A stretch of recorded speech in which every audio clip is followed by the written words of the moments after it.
今天我们来聊聊最近台湾社会的一起震撼事件。一位来自中国大陆的新住民，原本在法院上一度被判无罪，没想到时隔不久却突然重判8年徒刑，引发各界哗然。这就是陆配周满之案，一个原本低调经营新住民协会的中年妇女，如今被揭发为中共在台统战组织的幕后推手，从无罪逆转成重刑8年。而此案也被视为台湾正式对统战势力开刀的关键里程碑。一连串错综复杂的发展背后，究竟藏着什么样的故事呢？周满之是谁？他做了什么事？又为何会引起台湾司法祭出前所未有的重刑？今天就让我们用一般人都能懂的方式，深入剖析这起案件的来龙去脉，以及它所代表的统战较量。故事的主角周满之是在2003年左右从中国大陆陕西嫁到台湾来的。像许多跨海追寻幸福的陆配、大陆配偶一样，周满之最初的身份不过是千千万万新住民中的一员。当年他20多岁，怀抱着对新生活的期待来到台湾，后来顺利取得中华民国身份证，成为台湾社会的一份子。表面看来，他和其他移民没有两样，定居高雄，养育家庭，融入在地。然而有所不同的是，周满之背后其实有着一段特殊的经历和背景。早在尚未来台之前，周满之在陕西老家时就参与了一个名叫陕西省爱国主义志愿者协会的组织。乍听之下，这名称好像只是一般爱国团体，但仔细探究就会发现端倪。这类协会往往挂着民间招牌，实则和中国官方的统一战线工作有千丝万缕的联系。统一战线工作，简称统战，是中国共产党长期对内对外的一项策略。简单说来，就是透过各种非军事手段来影响人心，扩大影响力，以达成中共政治目标。毛泽东曾经把武装斗争和统一战线并称为共产党的2大法宝，可见统战在中共眼中地位之重要。对台湾而言，中共的统战重点之一就是拉拢台湾各界人士，宣传统一主张，瓦解台湾人的抗拒心理，最终服务于其两岸统一的野心。周满之可以说是中共精心培育的统战棋子之一。在陕西的那个所谓爱国志愿者协会里，他接受了不少有关爱国统一思想的熏陶。怀抱这样的思想来台后，他没有急着大动作表态，反而是先低调地在台湾落地生根，并逐步经营自己的人脉网络。随着时间推移，他看准自己身为新住民的身份优势，开始积极活跃于新住民团体，企图以此作为他在台统战布局的平台。事情的转折点出现在2015年前后，周满之那时已在台湾生活超过10年，对环境相当熟悉。就在2015年，他冒出头来参与了一个名为中国爱国党的筹备工作。乍听以为是哪个新政党，但其实这个组织没掀起太大浪花，很快的就销声匿迹，据说后来已遭废止。尽管如此，从他涉足爱国党的短暂经历可以窥见他内心的政治热情并未泯灭，他依然积极联系着中国方面，伺机寻找为中共效力的机会。2016年，周满之终于找到了属于他的舞台。这一年，他在高雄市创立了一个名为高雄市新住民姐妹关怀协会的组织，自任理事长。同时，他还担任另一个全国性的总会——台湾新住民关怀总会的理事长。一时间，周满之摇身一变，成为新住民社团的领袖人物。成立这些协会，名义上是关怀陆配、新住民姐妹们的福祉，例如协助新住民适应生活，提供联谊交流等等。然而，正如后来证明的那样，这些协会对周满之来说，更大的价值在于完美伪装，他们为他的统战活动提供了一个光明正大的外衣。一个新住民协会理事长，平日组织一些联谊活动，关怀弱势，谁会怀疑他背后别有用心呢？周满之深谙此道，于是就在关怀新住民的招牌下，暗中布局起自己的统战网络。周满之在取得协会负责人的地位后，开始利用这些平台向中国方面靠拢。2017年，他做了一个关键举动，以高雄市新住民姐妹关怀协会的名义，正式加入了中国大陆的统一战线工作委员会。简单来说，他把一个台湾的民间团体直接挂钩到中国的统战系统之下去了。从此，周满之的协会等同于中共统战组织在台的一个延伸触角。这一年，他还肩负起一个特殊任务，受命于他老家背景的陕西省爱国主义志愿者协会高层，包括该协会执行长兼会长崔国卫等人的指示，在台湾筹备成立中国爱国主义志愿者协会的台湾分支。听起来很绕口，但可以这么理解，中国那边有个统战协会，需要在台发展势力，而周满之就是被选中的代理人。当时的周满之可谓穿梭两岸之间，为他的统战宏图上下奔走。高雄的姐妹关怀协会成了他在台活动的大本营，而他本人也频繁赴中国大陆取经和请示。据日后曝光的调查资料显示，周满之在2017年前后曾前往中国湖南省，拜会了一个重要人物，时任中共湖南省委常委、统战部部长黄兰香。黄兰香是谁？他可不是普通官员，而是中共地方统战系统的高层。能直接见到统战部长，显示周满之在中共统战单位眼中是多么重要的一颗棋子。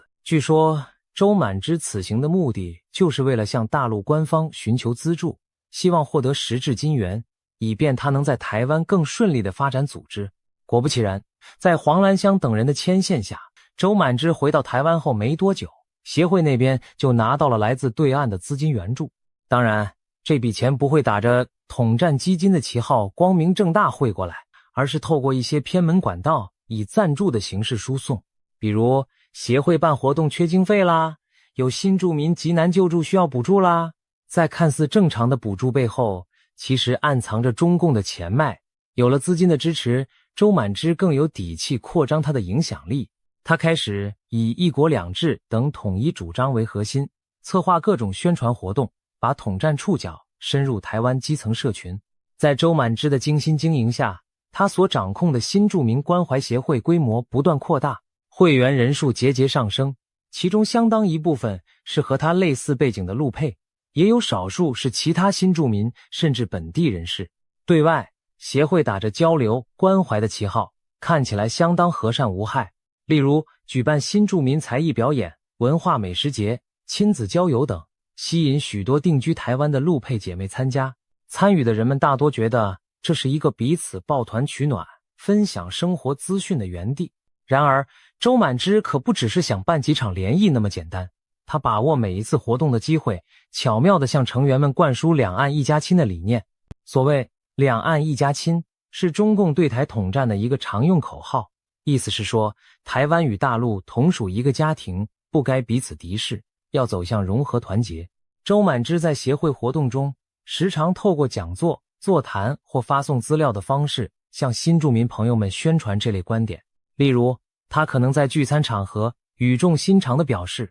我们远嫁来台，其实都是一家人，不论台湾、大陆，大家同文同种，要和平相处，不要被政客挑拨两岸对立。这些话乍听颇有道理，语气又温情脉脉，很容易让人卸下心防。而不知不觉间，一些对中共不以为然的新住民可能就开始觉得，大陆官方其实也关心我们，毕竟还请我们去参访玩乐呢。周满之就是以这种潜移默化的方式进行他的统战渗透。值得注意的是，周满之的统战工作不仅针对自己的陆配同差，还瞄准了台湾本地的基层势力。他明白，要在台湾社会拓展影响，仅凭新住民圈子还不够，还需要拉拢在地的人脉。于是他积极经营与台湾地方人士的关系，特别是那些村里长、地方士绅等基层意见领袖。这些人在地方社区中颇有影响力，若能把他们也拉进自己的朋友圈，那统战效果将事半功倍。很快的，周满之找到了切入点，免费招待赴陆旅游。他透过协会的对接和中国大陆那边的台办，指中共各地对台事务办公室合作，精心策划所谓参访交流团。名义上，这些团是为了促进两岸新住民交流、文化参访，但实际上却是统战套餐的大集合。做法通常是这样的，由大陆方面出钱出力，以极优惠甚至全额补助的方式，邀请台湾这边的人士组团去中国游览观光，机票、住宿全包，名胜美景全览，几乎不用自己花钱，还能享受贵宾级待遇。这种好康对许多人来说很有吸引力。毕竟谁不喜欢免费旅行呢？周满之就充当了这样的统战 side 客角色，他负责在台湾这端招揽人马，大陆那端则由统战部门埋单接待。就拿2023年底那次最受瞩目的活动来说，当时适逢台湾总统与立委选举倒数，即2024年初的选举前夕，大陆方面透过周满之的协会，邀请了数十名台湾基层人士前往湖南省参访交流。这批团员里头相当多元，有周满之协会中的陆配新住民，也有他所拉拢的地方士绅，包括6名现任的村里长。据了解，分别来自台东、高雄等地。团员们抵达湖南后，大陆接待单位对他们可说是礼遇有加，全程吃住行游免费，入住当地高档酒店，游览著名景点，餐桌上美酒佳肴不断，一行人游山玩水，同时也听当地官员热情洋溢地介绍中国大陆的发展成果与政策善意。然而，天下没有白吃的午餐，在享受这些殷勤招待的同时，周满之和大陆统战人员也不忘穿插统战宣传。据参与者日后坦诚，在旅游行程中安排了多场座谈会，主题围绕着两岸一家亲、和平统一等内容。大陆方面的讲者强调两岸同根同源，应该携手发展，共创双赢等等，并批评台湾内部的所谓台独势力阻碍两岸和平。一些团员在当下或许没特别在意，觉得听听就算，但还是有人心中暗自觉得不对劲，这哪像单纯观光，分明夹带了不少政治讯息。更直接的来了，在湖南的行程接近尾声时，统战官员对团员们提出了一个拜托，希望大家回到台湾后能多多支持爱好两岸和平的特定政党与候选人。换句话说，他们希望透过这些赴陆团的台湾基层人士去帮忙影响周遭亲友在选举中投给亲北京立场的政治势力。这已经不只是理念交流，而是明确涉及介入台湾选举了。许多团员听到这里，内心难免一惊，原来这趟免费之旅背后隐藏着这样的任务。但有人也许会想，反正只是一句口头请托，不照办也没关系吧。于是表面上大家仍和和气气，点头称是。周满之则在一旁乐见其成，这正是他受命要达成的统战目标之一。周满之以为自己的计划天衣无缝，然而他没有料到台湾这边的情报与调查单位早已对他暗中关注多时。随着他协会活动越搞越大，邀请团越办越频繁，早有敏锐的人士察觉出不寻常，向相关单位检举通报。特别是在选举敏感时刻，突然一个陆配组织带着里长们跑去中国听和平统一宣讲，这讯号实在太过刺眼。台湾的国家安全机关，包括调查局与高雄市调处等，随即展开了深入调查。调查人员透过各种情报来源，逐渐拼凑出周满之活动的全貌。他们发现，周满之的协会与中国方面频繁互动的证据相当明确，包括通联记录、资金流向等等。一笔笔账户资金往来显示，协会收到了数笔来自境外可疑单位的款项，而金主正是大陆方面的一些统战相关人士。更具爆炸性的发现是，调查局取得了周满之与大陆统战官员之间的部分书信与通话记录，其中不乏他向对方汇报工作、请示指示的内容。例如，他曾向上线回报某次活动招募了多少台湾陆配，效果如何，又请求对方协助安排下一批团员参访行程等。这些资讯都强烈暗示，周满之的所作所为并非个人行动，而是受中共统战系统驱使的有组织任务。2023年12月5日这天清晨，一场预先部署周密的行动悄然展开。高雄地方检察机关、桥头地检署、指挥调查局、高雄市警局等多单位对周满之相关的据点进行了同步搜索。调查人员兵分多路，来到周满之位于高雄前镇的协会办公室、他的住处以及部分相关人士家中搜查证据。一时间人仰马翻，许多协会文件、电脑、账册都被带走。当天共有35人被带回调查，包含周满之本人以及协助他工作的协会干部，甚至前面提到曾参加湖南旅游的几名里长都在其中。面对突如其来的侦查行动，周满之一开始还存着一丝侥幸心理。他在接受侦讯时辩称自己的协会宗旨是服务新住民，绝无不法。顶多只是和大陆一些民间团体有正常往来交流，怎么就被扣上替中共发展组织的大帽子呢？他试图把一切归结为两岸民间交流误会论，声称免费旅游团只是友好交流，并没有要求团员一定要替哪个候选人拉票。不过调查官可没那么好糊弄，在大量的证物与证词面前，周满之的说辞显得苍白无力，尤其是资金与通联证据摆在眼前时，他很难自圆其说。由于案情涉及国家安全，性质严重，侦办单位担心周满之会串供或逃亡，于是向法院申请将他羁押禁见。结果法院认为检方掌握的资料相当具体，周满之确有勾串他人或灭证之余，当即裁定将他收押并限制接见通信。就这样，周满之在社会大众尚未搞清发生什么事之际，已经身陷囹圄，等待司法审判。消息传出后，引起轩然大波，一般民众这才惊觉，原来在台湾社会底下竟隐藏着这样一条由境外势力操纵的统战网络。一时间，陆配统战、免费招待旅游、介入选举等成了媒体热议的词汇。有新住民团体跳出来澄清，绝大多数的新住民姐妹都是认真生活、奉公守法，从没碰过什么统战活动。周满之的行为我们并不知情，也不代表我们的立场。确实，这起事件让许多无辜的新住民感到震惊与委屈，他们担心社会大众会不会因此对整个陆配族群产生不信任。然而另一方面，也有舆论认为，不能因为怕污名化就对可能的渗透视若无睹，国家安全不容儿戏。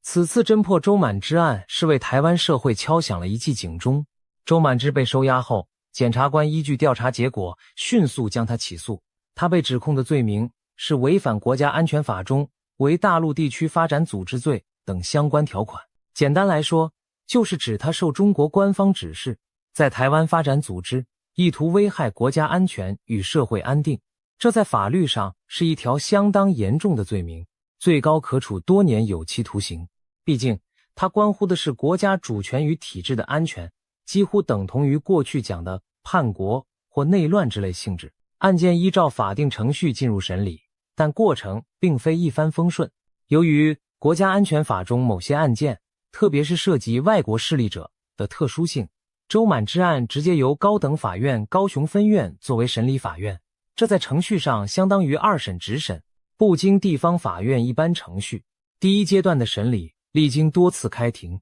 检方提出了各种不利证据，而周满之的辩护律师则使出浑身解数为他开脱。辩方的策略主要有2点，其一，争议焦点在于那些大陆协会是否算大陆官方实质控制的组织。律师声称，陕西省爱国主义志愿者协会等看起来像民间组织，没有确切证据证明他们受中共政府操控，因此周满之就算和他们合作，也不能直接等同于替大陆发展官方组织。其二，就算周满之办了赴陆参访，也难证明他达到了危害国家安全的程度，充其量是政治立场亲中，言论行为也在言论自由范围内，不该上纲到国安罪名。审判长和合议庭法官面对这类新形态统战案件，其实也格外谨慎。在没有定论的法律问题上，他们不愿草率定罪。为了厘清关键事实，合议庭甚至主动向法务部调查局发文请教，询问那2个涉案的大陆协会陕西省爱国主义志愿者协会和中国爱国主义志愿者协会的性质与背景。调查局回复的函文中表示，经查并无发现直接证据显示上述协会受到大陆官方实质控制或明确隶属某官方单位。这封函件对于法官的新政影响重大，既然连调查机关都说拿不出确切证据证明那些协会是官方组织，那周满之替他们发展分会是否就能算作替大陆地区官方发展组织呢？存疑。终于2025年3月11日，高雄高分院作出了一审判决，周满之无罪。这个结果一出炉，举国哗然，许多人难以置信，之前闹得满城风雨的共谍统战案，怎么可能说没罪就没罪了呢？尤其国安单位搜出那么多看似实锤的证据，为何法官最后却放了人？难道台湾的法律对付这种统战渗透真的束手无策吗？对此，法官在判决理由中有详细说明，他们强调，科罪须罪证确实充分。而本案中罪与非罪的关键在于组织性质定义和行为危害评估。首先，法院根据调查局函复，认为检方无法证实周满之所对接的那2个陕西和中国爱国主义志愿者协会就是中共政府实质控制的官方组织。或许他们与官方有关联，但在证据层级上还不到确定无疑的地步。既然如此，依法律严格解释，就难以直接认定周满之犯了国安法所称为大陆地区党、政、军团体发展组织罪，因为前提的大陆地区、机构或组织身份不明确。其次，关于周满之受大陆指示在台从事活动，法院认为检察官举证不足。例如，检方指控他赴陆建统战部官员拿钱，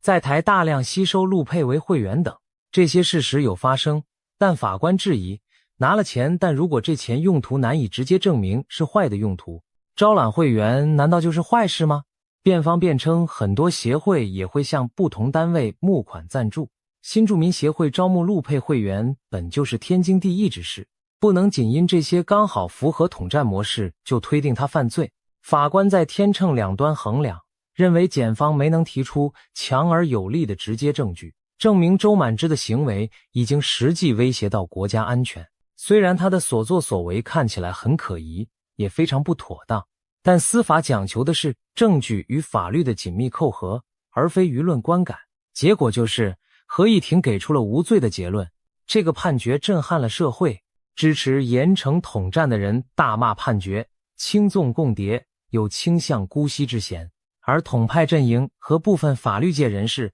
则拿此来做文章，声称这证明政府夸大其词，无端罗织罪名给统派人士。所谓共谍案根本捕风捉影，在媒体上各种解读吵成一片。然而事情还没完，检察官当然不服这样的结果，立刻向最高法院提出了上诉。对检方而言，他们手中的证据链结虽然一审法官嫌不足，但只要再补强，论证更周延，他们相信仍有机会逆转局面。国安单位也不甘心，他们深知周满之绝非无辜，只差在如何让法官确信这点。因此，第2回合的司法较量在更高层级展开了。案件上诉到最高法院后，3位大法官、最高法院法官为3人合议，开始审阅卷宗。很快的，最高法院做出一个重要决定，将周满之案发回高雄高分院重审。发回重审的理由，据之后公开的说法是，原审调查未够充分，理由欠周延。这透露出最高法院对1审无罪判决并不满意，认为原审对一些关键问题探究不够，也许该采纳的证据没充分采纳，该认定的事实没认定清楚。这等于给检方一个机会，重新在高院打一次官司，而高雄高分院也必须换另一组合议庭重新审理此案。在重审过程中，双方攻防依旧激烈，但这回风向已明显不同。检方汲取上次教训，补强了证据与论述。他们这次请出了国家安全单位更详细的情资调查报告，尤其关键的是，国家安全局，也就是国安单位的高层机构，提供了一份报告，详细说明了陕西省爱国主义志愿者协会与中国爱国主义志愿者协会的背景。报告指出，这2个组织的成立与运作完全是在中共统战系统的政治指令下进行，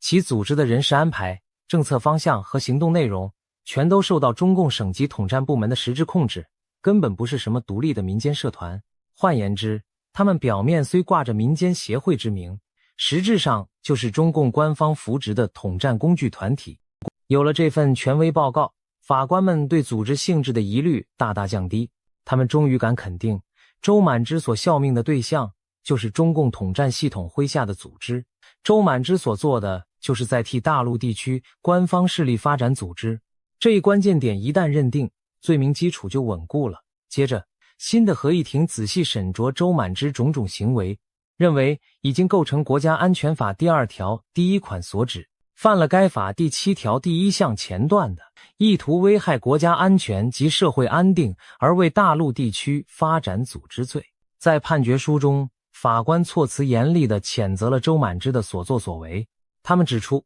周满之原本身为陆配，取得台湾身份后，非但没珍惜自由民主的生活，反而长期有组织、有系统的配合大陆官方，在台成立社团为幌子，渗透台湾境内的陆配、新住民及其子女。他打着两岸经贸合作、文化交流的旗号，实际执行的是统战任务。这些行为严重威胁了中华民国的国家存续、台湾地区的自由民主宪政秩序，并危害社会安定。法官特别提到，周满之的活动持续数年之久，组织层级严密，一开始从地区性的高雄市协会起步，到后来成立全国性的总会，节节高升。同时，他直接与中共统战高层联系，请托资金，寻求指导，可见其用心之深。他的目的在于瓦解台湾基层民众对中共政权的戒心，使部分台湾人认同甚至支持中共主张，进而为未来可能的各种统一手段打下基础。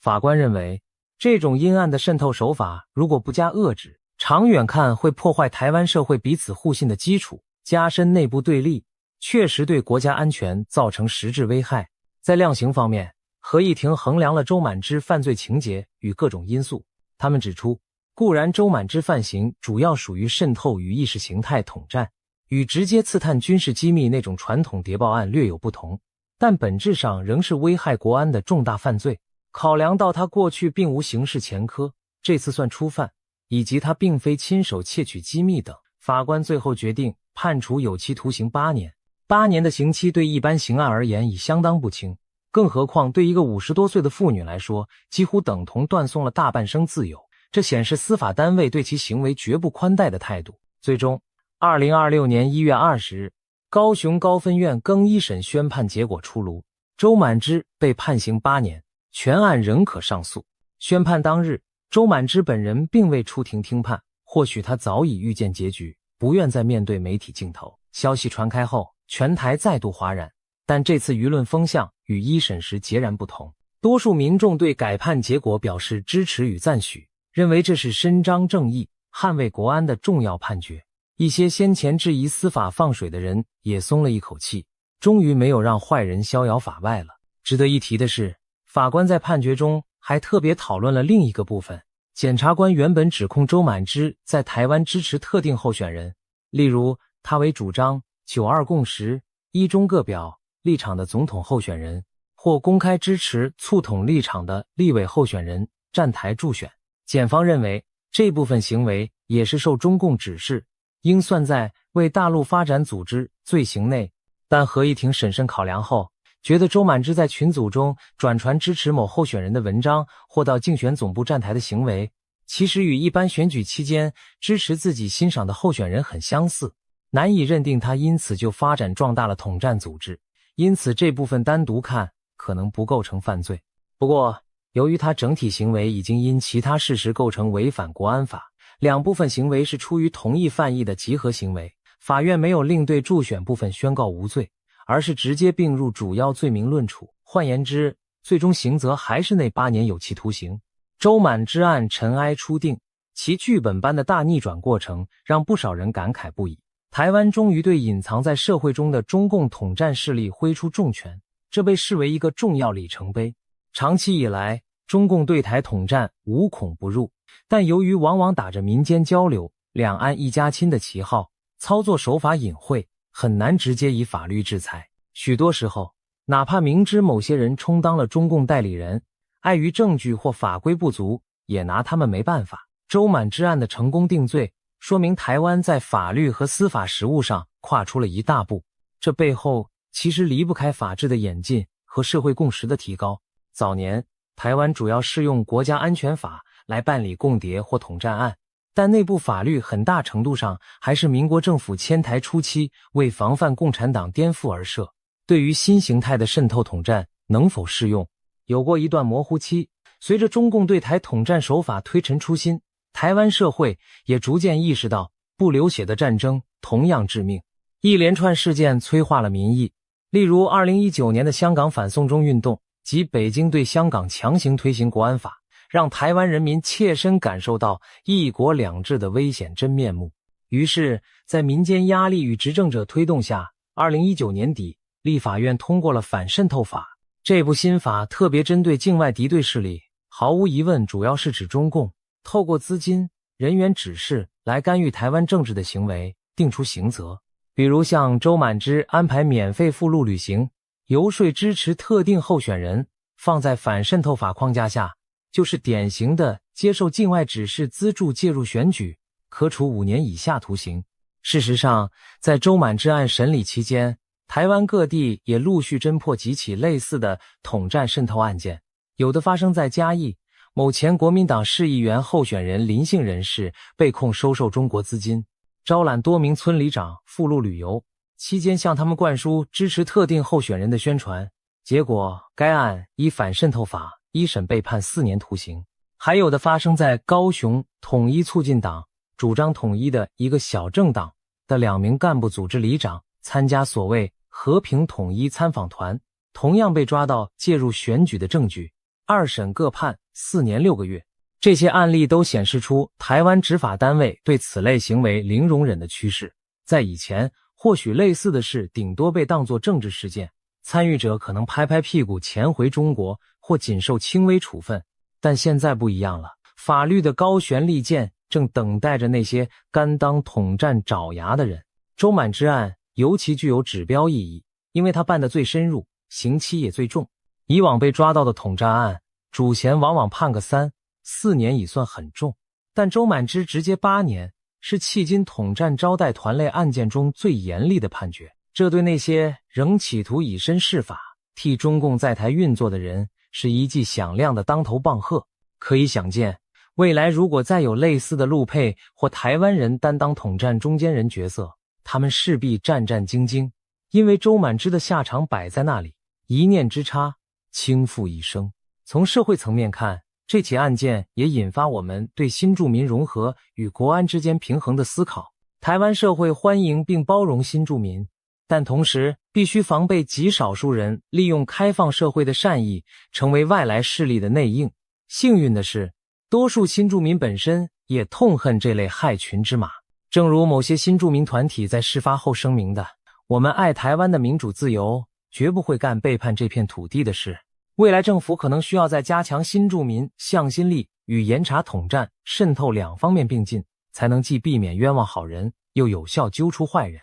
值得注意的是，中共对台统战绝不仅限于陆配、新住民领域。除了周满之这条线，他们还透过宗教信仰，如妈祖绕境交流、寺庙参访、农渔业协会，以订单与补贴拉拢农渔民，校园学术交流，邀请校长师生访问，办研讨会，媒体宣传与网军，输出亲中论调，操纵网络舆论等等8方渗透。据法务部调查局近年分析，中共对台渗透的样态至少有8大类，从经济诱惑到文化促统，无所不包。我们可以说，周满之案只是冰山一角，但能成功打击这一角，对其他领域也是震慑与示警。国安单位必须更绷紧神经，同时社会大众也要提高警觉，对过度热情又免费的大陆邀约多留个心眼。毕竟，正如这次所见，有些所谓的民间交流，其实是暗藏祸心的统战陷阱。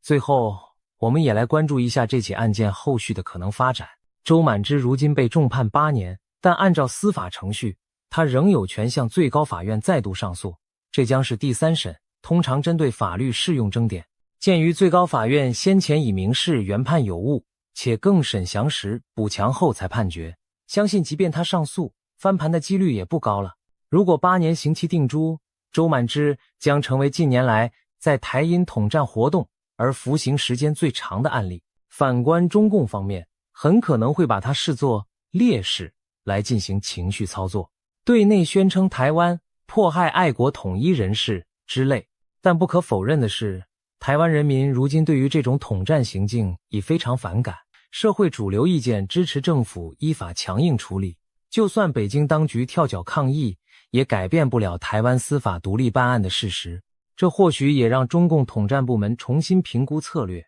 未来再想找人在台里应外合可没那么容易了，因为台湾已经亮出利剑，不会再让统战者有恃无恐。总而言之，周满之案从无罪到8年重刑的戏剧性转折，既是法治攻防的精彩一刻，更是台湾对抗中共统战渗透的重要胜利。在这起事件中，我们看到了一个原本应该安分守己的新住民，如何被中共系统利用，成为破坏台湾自由的工具，最终也为自己选择付出沉重代价。同时，我们也看到台湾社会和司法体系在面对复杂的新形态威胁时，逐渐成熟强韧，懂得运用法律武器来保护自己。当然，统战渗透的挑战不会就此消失，未来仍需全民共同提高警戒。但至少从现在开始，统战者们要掂量掂量，台湾已经正式对统战开刀，再想轻易翻云覆雨，可要三思而行了。在未来的日子里，无论是新住民、在地居民，还是各行各业的台湾人，都应该从周满之案中汲取教训。我们欢迎交流，但不当统战傀儡；我们包容多元意见，但不做出卖民主的事。唯有如此，才能既维持自由开放的社会，又守护住我们辛苦建立的民主防线。周满之的故事或许令人生畏，但更该引以为戒。当诱惑摆在眼前，请记住背后是否夹藏政治算计。当你身处对岸高档宴会厅，请想想自己脚下的土地和身后的人民，因为那才是我们真正应该效忠与珍惜的地方。台湾对统战开刀的第一刀已经挥出，相信未来我们还会面临更多考验，但只要社会团结，法治彰显，任何来自外部的统战阴影最终都将被照亮击退。让我们继续守护这片我们称之为家的土地，不让任何人有机可乘。